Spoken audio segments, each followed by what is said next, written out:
We hear a lot of sayings that sound wise, timeless, almost sacred. The grass isn't always greener, blood is thicker than water. Good things come to those who wait. And sure, most of the time, they're right. But what about the moments they're not? What about the quiet few who see the world a little differently? I'm here for the 20%, the silent minority who know that sometimes the grass is greener because they planted it themselves. That sometimes loyalty is earned, not inherited. I'm not here to tear down traditions, but to challenge the ones that don't fit everyone's story. This is for the ones who've been told to sit down and accept the rules, but knew in their gut there was another way. You know, people love saying, the grass is never greener. Like it's their duty to warn you that whatever you're chasing, success, love, change, is just going to disappoint you in the end. That nothing ever feels as good as it looks from far away. And I get it. It's meant to be a dose of realism, a little protection from heartbreak or disappointment. But let's be honest, most of the time it's not realism. It's projection, it's fear, it's bitterness. So let me say this clearly, the grass can be green. It might not be as electric or perfect as you imagined, but it can be beautiful, real, and still worth every step you took to get there.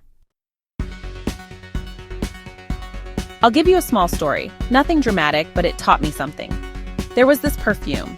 I saw it in an ad worn by one of my favorite actresses, and in my head it already had a scent. I imagined it being warm, elegant, maybe with a mysterious edge. I didn't know what it actually smelled like, but the image had already created the feeling. It became a symbol of desire, of style, of something I wanted to experience for myself. Then one day, I caught the scent on my sister and asked what she was wearing. It was that perfume. And honestly, it was underwhelming. Not bad, just not the sensory masterpiece I'd built up in my mind.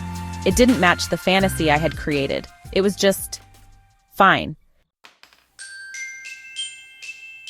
And yet I still bought it.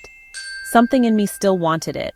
Not because it lived up to the fantasy, but because I had imagined it, dreamed of it, and connected it with something I loved.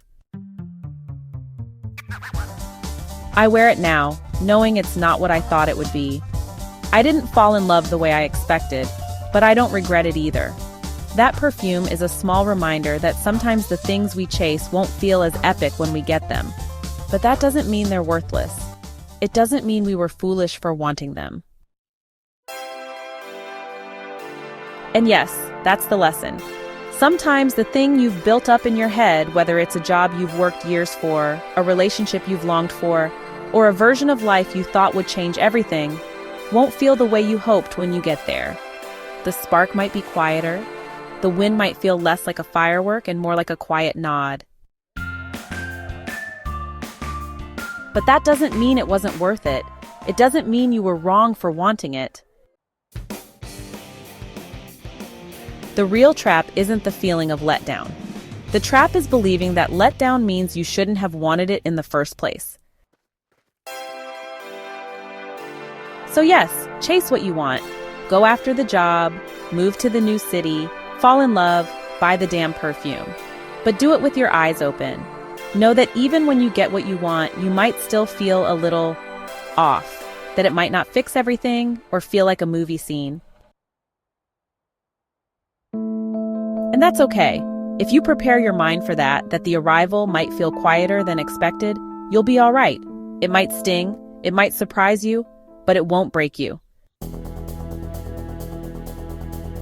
Because at the end of the day, what really matters isn't whether the dream lived up to the fantasy.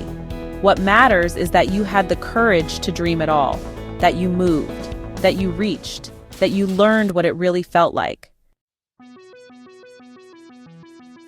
So yeah, the grass can be green, maybe not neon, maybe a little patchy in places, but it's real, and it's yours.